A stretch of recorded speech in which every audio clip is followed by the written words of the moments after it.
Hello, welcome to the Theatre of War once again, and we're going to present to you today a 250th anniversary recreation in a war game using 15mm figures of the Battle of Bunker Hill. We know, of course, that the battle is technically correctly called the Battle of Breed's Hill. However, it's been known for 250 years by the title of the Battle of Bunker Hill, and we ain't going to change that today.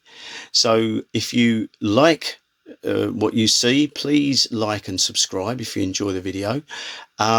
It lasted about 12 moves, about 12 or 13 moves, and we hope you're going to enjoy it. So at the end, there will be a debrief, which will be some historical information, some facts about the war game itself, and how the game compared with the historical reality. So here it is. Please enjoy it. Thank you very much. See you at the end.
So the curtain comes down on a clear British victory in the theatre of war. And what makes this different from the historical event is the fact that the British achieved a victory in less time and with far fewer casualties. I make no apology, by the way, that I am reading from notes. It will allow far fewer mistakes by me. So on the other hand, the rebels suffered higher casualties than they did historically. In the game, they suffered about 500 killed and wounded and about 300 captured in the rout at the end. Many were lost in the rout and from the heavy artillery fire as the mob tried to force their way back across Charlestown Neck. These are things that we extrapolated in discussion after the game. We looked at some scenarios and so on, and it wasn't something that you would play out on the table, but it's something that we could adjudicate on by umpiring it out. We will assume, for the sake of history, that Hancock was killed, because obviously the politician Hancock, who was also a general, was killed in the redoubt. You may question why it was relatively unimpeded for the British advance onto Breed's Hill. I've looked at it. There are two sides of the argument on this. A lot of historians who are not eyewitnesses, but second, third hand information and extrapolating ideas. They've said that the British had to clamber over fences and everything else. Well, they did at the rail fence and places like that and around by Charlestown, but there are no eyewitness accounts that I've seen that relate any great difficulties for the British other than heavy musketry and some artillery. This is in the historical battle. We allowed all rebel artillery to stay in place, but because the British artillery was so effective, the rebels had virtually no artillery support of their own. Now, when I say we allowed it to stay in place, it was simply because I think Gridley deserted his post. There was another senior artillery officer who also deserted his post and fled back over Charlestown Neck, and they were court-martialed after the action on the peninsula. The British artillery support from the warships, from Copp's Hill in Boston and from Moulton's Hill on the peninsula itself was extremely important in softening up Prescott's men and the British infantry closed in for the kill. We offered options for both sides for unhistorical deployments. For example, the British could have landed round near Charleston Neck on either side, not in Back Bay, but you've got the Mystic River one side and you've got the Charles River basin on the other side. And Howe, the player portraying Howe, he was very keen to stick to very closely to Howe's initial dispositions.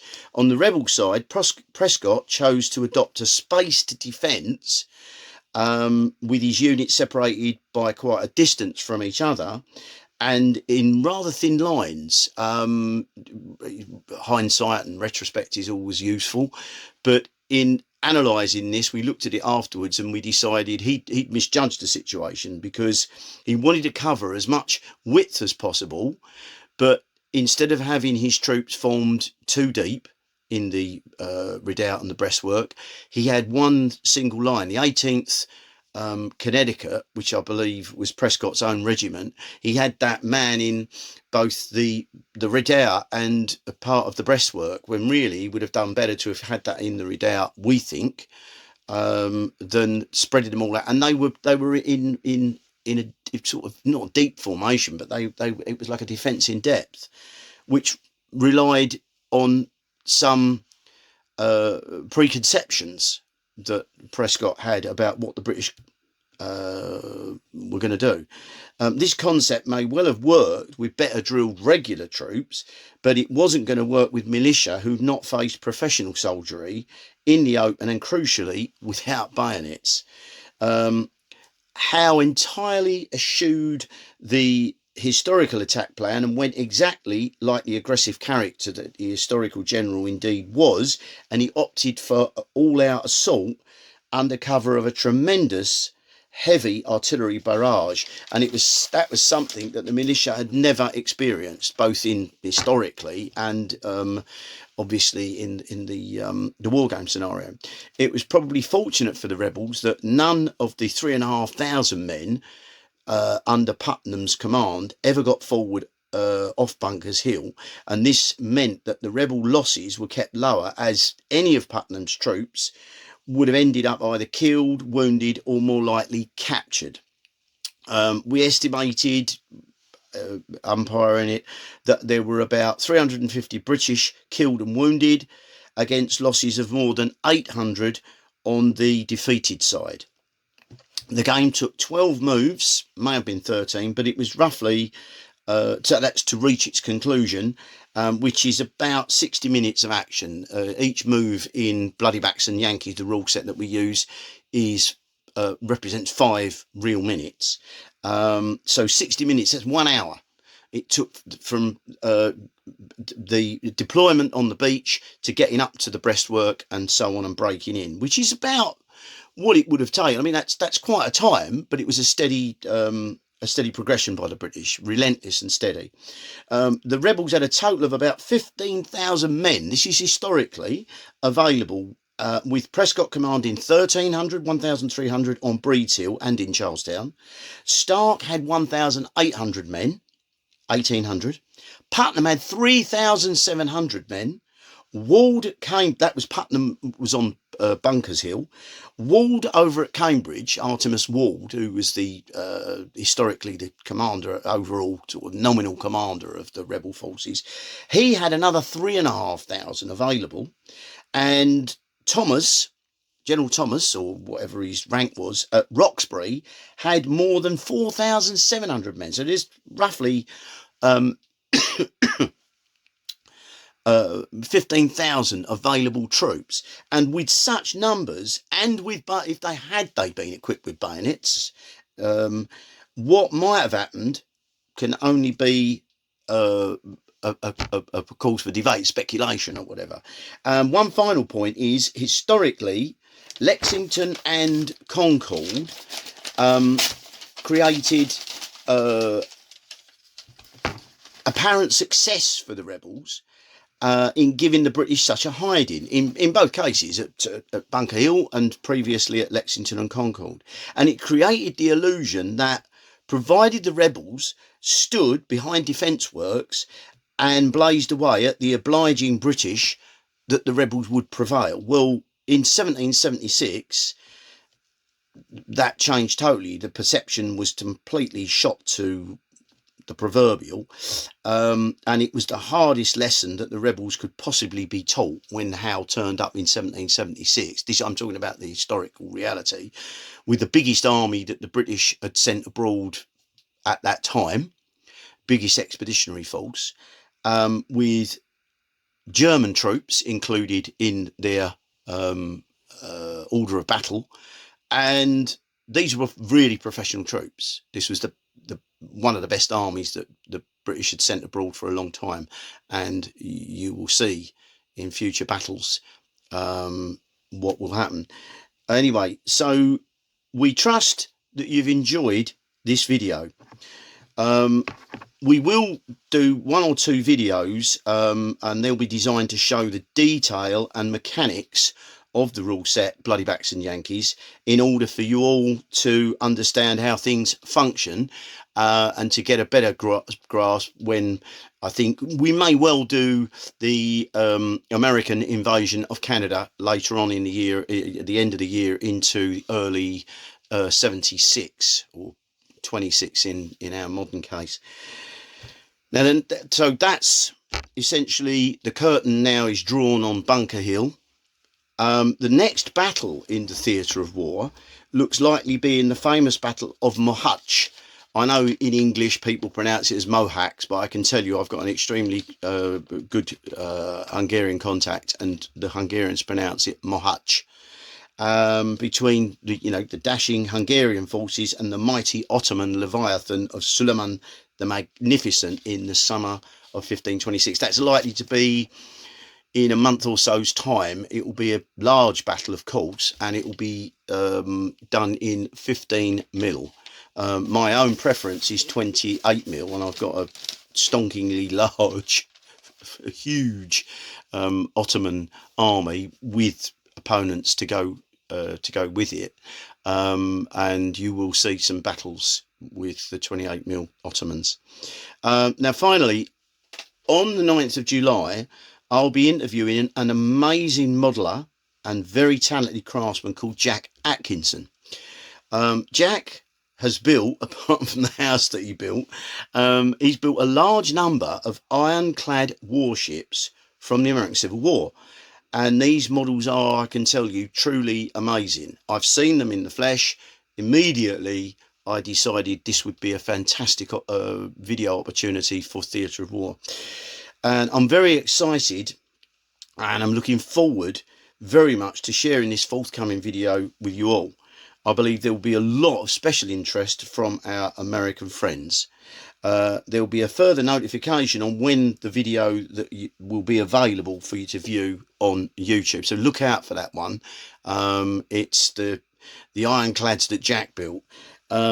So for now, thanks so much for looking in, and please remember to like and subscribe. So bye for now. See you all aboard Jack's American Civil War ironclads. Thank you. Bye bye.